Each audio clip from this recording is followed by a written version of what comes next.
So this evening, which is this morning, I would like to talk about this practice of taking refuge in the three jewels. And so I was just going to talk about them. I see I've got some kids over here interested with their headdresses on. The word refuge and somehow has always been the practice of protection. And it's somehow, as human beings, it is somehow imperative that we have refuge. And that, Chogyam Trungpa used to say, it's becoming a refugee, which I'm not sure I understand, but that's okay. I understand the ideals of refuge and that somehow as human beings, we first of all have to recognize that there is the kind of the Buddha, the Dharma, and the Sangha. And the Buddha is something beyond imagination. It's something that is not known to us in any way. Sometimes I think of it, maybe the Buddha was just something so grand that human beings, learn to kind of love the world of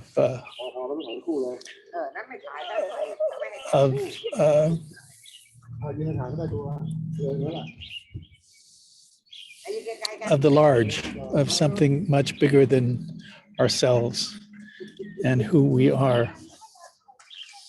It's kind of an interesting world that we can imagine that a Buddha with all of its traits is something that is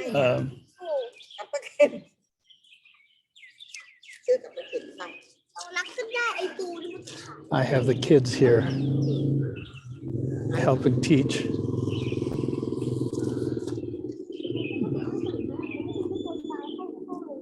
So anyway, back to this. It's a little chaotic, but I'm going to try to stick with it here.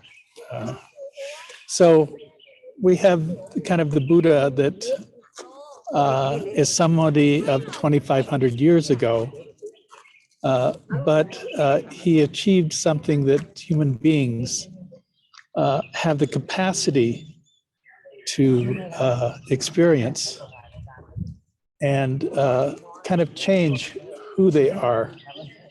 And it's very much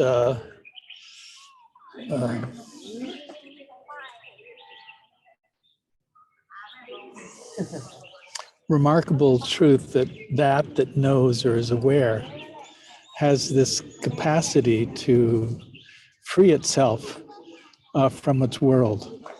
And so the thing about the Buddha was it was someone who, through his own dedication, he was able to break completely free, which is the kind of the inspiring piece that we all have within us, is that sense of seeker, of the one who looks for the capacity to empower ourselves, to free ourselves.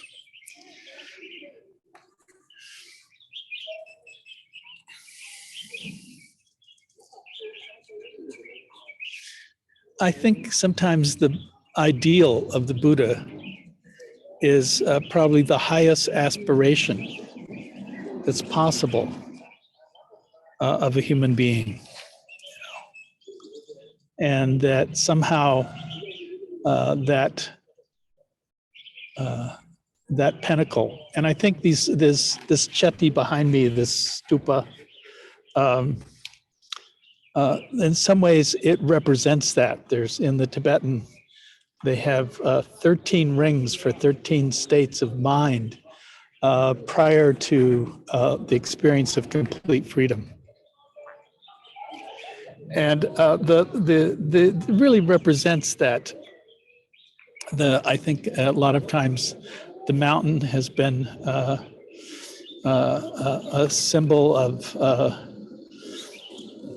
of human endeavor and the possibility of freeing oneself as one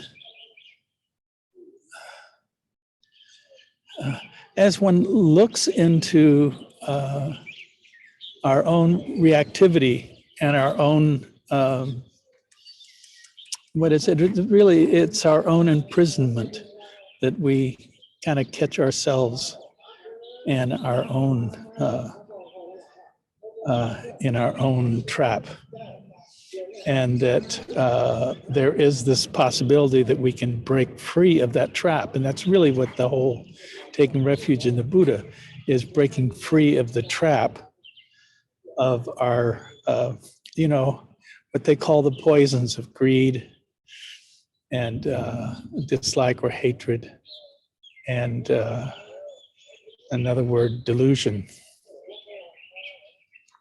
And that we can kind of wake up from all of that on some way, on some level. I think I've kind of spent so many years just like being here as a wanderer, somebody who wandered the world in search of, in some ways, the higher aspirations. And at the same time, the other piece of this is the heart, and that we can't separate that consciousness, that awareness of what is it that doesn't stick to things, the non-stickiness, and the truth of the heart. And the heart really does say that, the heart says, I'm everything. And the mind says, I'm nothing. And somehow between nothing and everything, our life flows, and we begin to recognize the enormity of this very precious dance, that happens.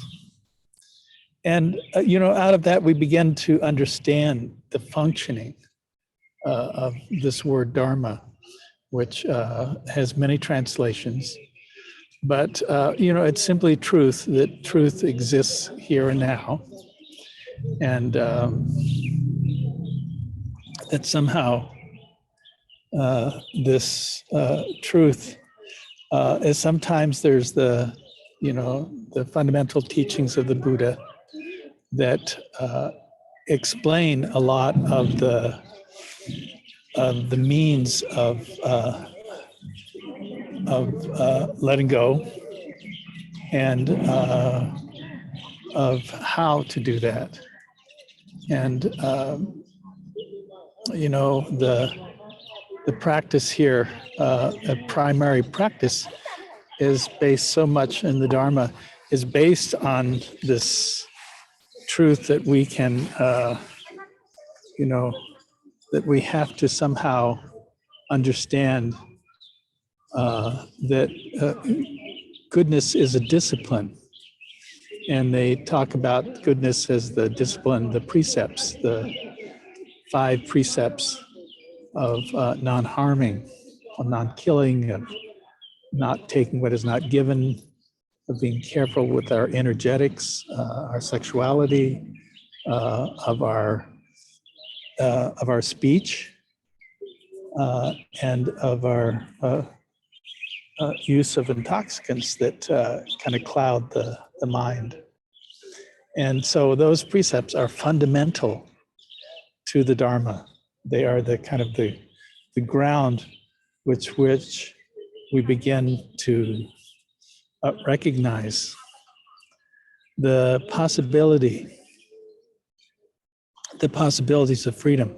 But we also have to stay with those disciplines of It's really a wonderful discipline of the sitting and of generosity, of what are called the paramitas, those things that are ultimately perfections. And some of that is very basically our actions, which are based on the precepts and on our capacity for giving, for dana, for supporting ourselves and those around us in a kind and generous way. And that we can also then learn from our investigation into our own, if I can use the word, probably maybe not the most Buddhist word in some ways, neurosis. But we're all kind of caught, and that's the thing. We are not our past. Sometimes we're only caught by our past, and that we are kind of trying to live in the present with still holding the nature of our past as it has been a way that has entrapped us or held us in ways that have not been healthy. And so, in a sense, liberating ourselves from our views of mother, father, brother, sister, even society in some ways. That we have to find that we are more than all of that. And that they have sometimes entrapped us, and other times, I think it's so lovely. The monks I've known over my life, the one thing about them, they had really cool mothers. And that, and so it's not saying we're not acknowledging them, and we are acknowledging them, but it's not a place to be hung up on. So that our past is simply they're things that come to our mind and in a sense kind of inform us about who we are right now.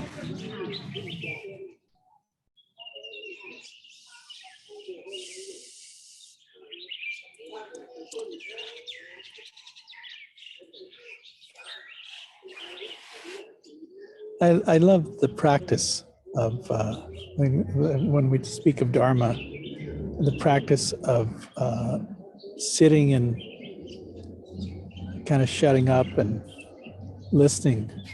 And it's interesting that I get to speak while you are quiet. And simply point at things like the precepts, or point at things like, my mind ultimately says I'm nothing. And my heart tells me I'm everything. And somehow that we keep dancing between these two things, between the feelings and emotions of being connected and the mind in its feeling sometimes of being separate or separateness.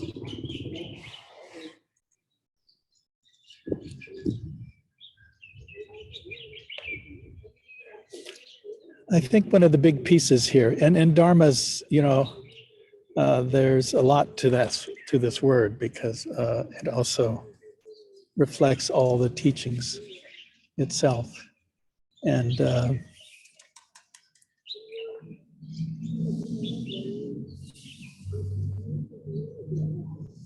but a lot of it is just common sense, I mean, can I kind of stay present with sometimes maybe difficult emotions, or noting my desire or my greed, noting my dislike or aversion to things, and that we are delusional about who we think we are. And I think one of the big pieces of dharma is this whole thing of self and selfing. And we spend all this time cultivating in a sense, the characteristics of a successful human being. And the thing is that many times there is the entrapment of kind of holding ourselves or believing ourselves to be this self, this which in the kind of Buddhist psychology is a non-starter, simply because the idea of self, there is the relative self, which is by nature neurotic and kind of caught and stuck. And there is the nature of dharma, which is free from, and that we spend time by thinning the self out. And the thinning the self out is a process. And it's really where sitting is so wonderful, because when you sit, pretty soon, and of course, there's all the thinking and the association and the memory, but ultimately it is about kind of not anything, but just the capacity for the mind connecting to the simplicity. It's like the birds. The birds are noisy this morning. Wow. They are here this morning. They are quite a chatter going on. And I could be annoyed by them. I can do all sorts of things with whatever exists in my sphere of awareness. Or I can just accept it and see that it is just part of this great movie that we're in. It's really why I love, in some ways, of being, what is it? A gypsy wanderer that likes to go and experience others' cultures and people and places. And within that, I find my own attachments and my own prejudice and my own fears, And fortunately, I've smoothed a lot of these things out. And it's much more the world that awareness itself is enough. It actually fulfills all the necessities I have for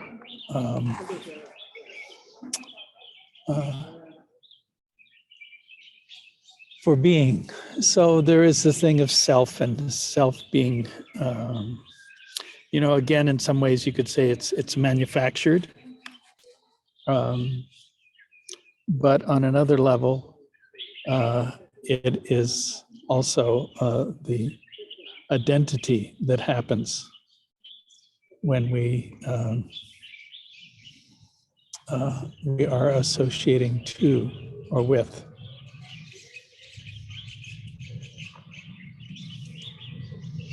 It's been interesting. I've been watching the abbot. He just walks back and forth. He was out this morning. He was just kind of sweeping. And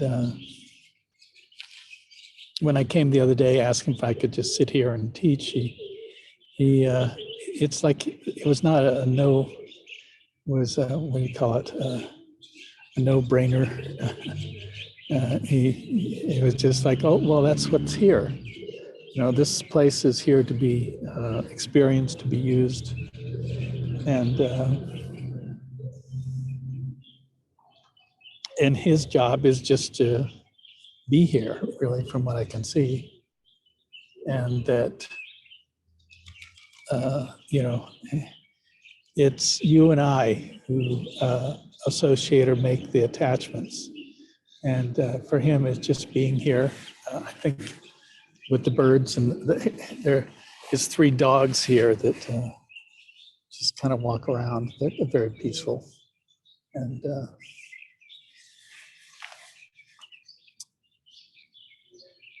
And because the amount of people that come and go from here, they're not very attached to us in any ways. People, the way, in some ways, the way that self, which is, you know, it's in many ways so important to us that it can also be, you know, I like the word thinned out, that we begin to thin it out. And hopefully, I mean, I know some of it comes through the suffering, but other is training, and the training of being awake and aware, and having this great practice of just letting go and letting things be. And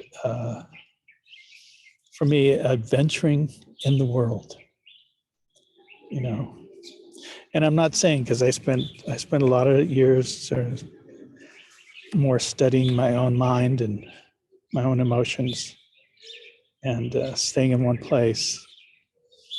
And but ultimately, every place is just an opportunity to not hold on to yourself, but to free it up and be part of what is. The third part of this, so there is the Buddha, which is really that ultimate conception of freedom. There is Dharma, which is just the truth as it unfolds, and particularly around the kind of the truth of suffering and the truth of impermanence and the truth of no self. Then we get to the word Sangha, and Sangha simply translates as you know, it is the community. And how do we find ourselves in community? And I think it's easy enough to say that the reason that you come to practice is that, first of all, I think Sangha is like the biggest holder of it all, ultimately, because it is where the teachings manifest themselves and hopefully give us some reflection in how we treat ourselves and act with others.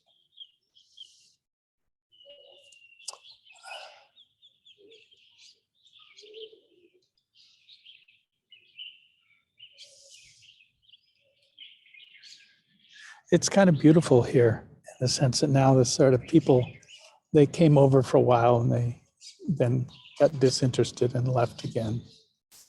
And so I'm sitting here by myself with some of the dogs around me and the birds, and recognize that somehow Sangha is, you know, has been one of the deepest means of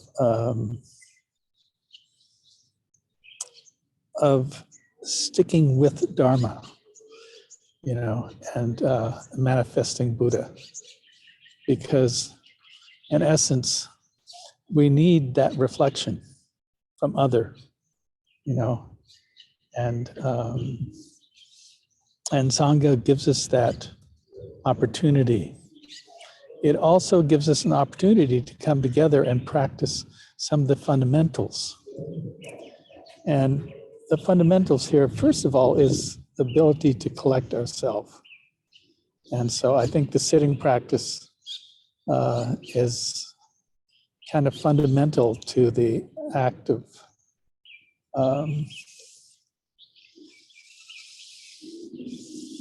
collecting ourselves. And I hope that you have the opportunity to sit. I was talking to one of my old dharma friends that lives here and he's been in this town for 18 years and married to a Thai. And he was kind of one of the instigators of getting Spirit Rock together. So that must have been over 40 years ago. And I think in some ways that the opportunity to come together, and this is really about Mountain Stream as a center, that people come together and have the opportunity to sit and collect themselves. And sometimes I think I just talk too much, but I know that that's also part of my job. And I always think that, a person should be encouraged to. I was on the bus coming up here, sitting next to a young man who he's a student of Gil Fronsdale's. And he just came from Malaysia, where he had been sitting for 30 days and was going to go back and has been thinking about taking robes, which I encouraged him to in Sri Lanka. And it's always wonderful to know that there are these young seekers out there who Gil said, "Oh, he's kind of following in your footsteps." And I said, "Well, I don't know, I guess he is, yeah." And but I'm always encouraged by people who come and sit and then begin to go deeper and deeper into the there's a cultural kind of collectiveness here. It's a little noisy here in the sense of, any of the monasteries and places I was in Asia, I've been in Asia, I have always had a little bit of chaos associated with them. Where in the West we have a more a disciplined approach to this. But it's not that it's good or bad, it's just they're different, And I myself kind of love it here. And I'm getting kind of, sitting too long. And so I wanted to just show you, what it is that's here.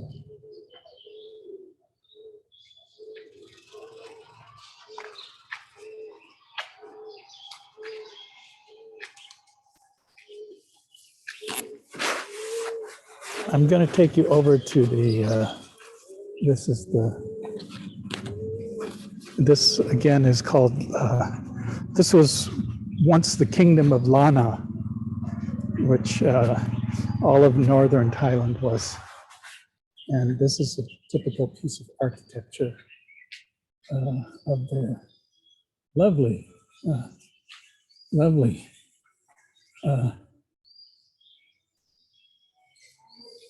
And this is the hall that the ordinations, I don't know if you can hear me, the ordinations take place. And, but let's see, I wanted you to see it. And enjoy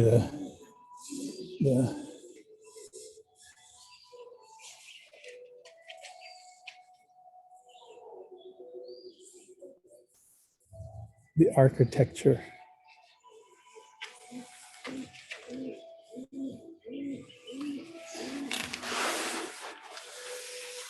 So I'm going to see if I can sit down here. I can. And then have the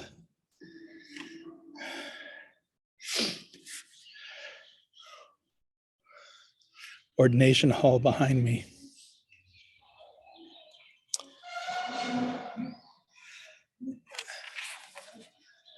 Well, thank goodness the clouds came in. I was getting a little, I didn't bring a hat, so sun was a little intense. But I just wanted to show you some of the loveliness of Thai architecture and Lana architecture, and this the manifestation of this practice that has now created this specific kind of world of the Thai culture and its capacity to, and particularly Sangha of one of the beauties of this particular collective is the purity of the culture and its intention has been kind of characteristic of it for 2,500 years. And it hasn't changed much in that way, because it's like this hall behind me, you have to have for an ordination, you have to have 5 ordained monks. And it's a very complex kind of chanting process. I went through many, many, many years ago now. But I have a great respect for how it works, and that it will, as humans change and more electronics and busyness happen in the culture, that there is still this, this 252 rules for the monks that they have to keep, and how they hold the culture. And Thai culture is interesting because it's held, every male has to take robes for a minimum about 6 months, and usually that's 8 months to a year. And that it's sort of like conscription. When I was growing up, and there was the draft, and here the draft was to join and live with the rules and way of the monasteries. And I've been doing that now for these almost 2,600 years, and hasn't changed much, So anyway, I just I want to thank you for coming on, and thank you for whoa, I got all the pigeons going. They just come right back though.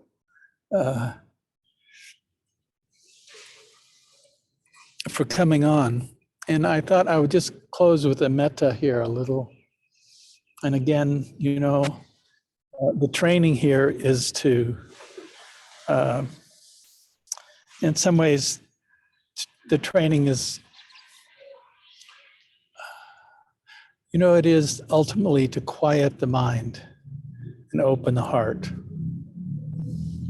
And to quiet the mind, one, first of all, needs a discipline. And some means that we come and we sit and we just watch, we go to the simplest things of just watching the breath, or just our capacity to let go of whatever our thinking and our memory produces and whatever arises. And then it's simply that sense of open mind also then connects us to the heart. And at the heart, we are social creatures. That's why the word Sangha is there. And that social creature has this capacity, in essence, to kind of love who you are.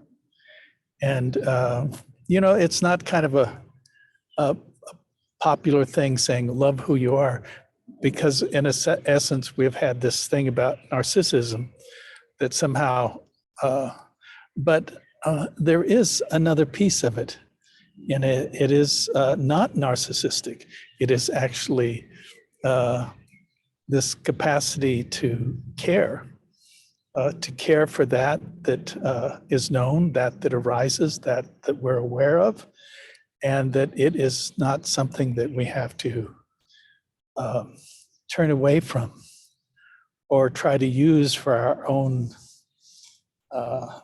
own satisfaction, but actually as a means of kind of holding all things. So just take a moment to kind of feel your own breath, your own heart.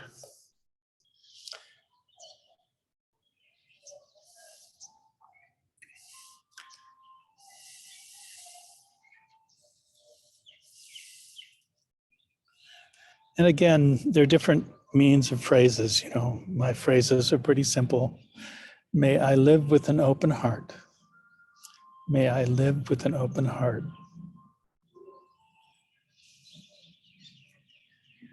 May whatever covers my heart be dissolved. May whatever covers my heart be dissolved.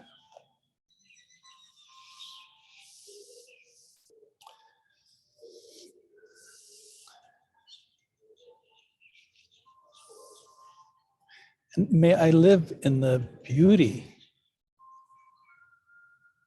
of this precious life that is a gift. And may I stay healthy so that I may participate in the loveliness of the Buddha, the Dharma, and the Sangha.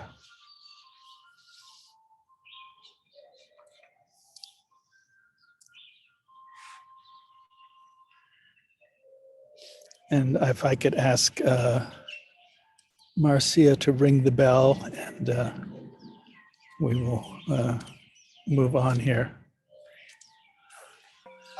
Sawadee Kap.